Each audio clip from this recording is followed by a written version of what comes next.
The Joe Rogan Experience. Attell, I think, of the current guys, he probably influenced the most guys out of New York.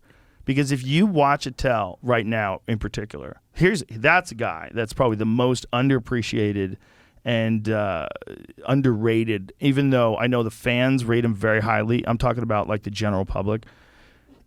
Every comedy fan that knows Dave Attell rates him very, very highly. He might be the best comic alive, but criminally underappreciated as far as the general public goes.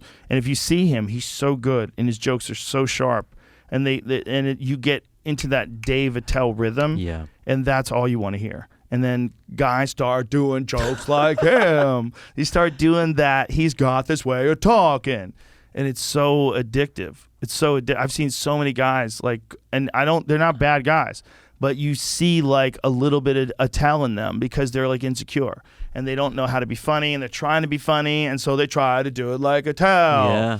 You know, and they have that like very pronounced sort of accentuation of words and delivery. I remember Insomniac was like big when I was growing up. Yeah, like that was kind of his big Hollywood thing, but then I didn't see much after that. I know, wasn't he like an HBO young comedian special? Is that partly like him? Like he just loves stand-up. He'll go on last at the Cellar. He kind of just enjoys. He does a lot of like late night sets, and he can revive an audience. And he's not like a big energy guy either. It's like he's just doing it all. He's just the master of what he does. Brilliant jokes. But yeah, I think the first big success was definitely Insomniac. And then through Insomniac, he developed a drinking problem. And then through the drinking problem, he quit and then became the best comic alive. Like it really happened all through that. Like his quitting drinking, everybody agrees, like unanimously, that his act sharpened up radically. It got really, really, really good. And I think it's just his mind is free. It's amazing. Yeah. Like the amount of new jokes. He's just a machine. And he's super dedicated. Yeah. That's the thing. It's like he has a thing that he's really good at, that he really loves, that he's very dedicated to. So he's like always after it. And so because he's always after it, he's always doing all these sets and he's always sharp.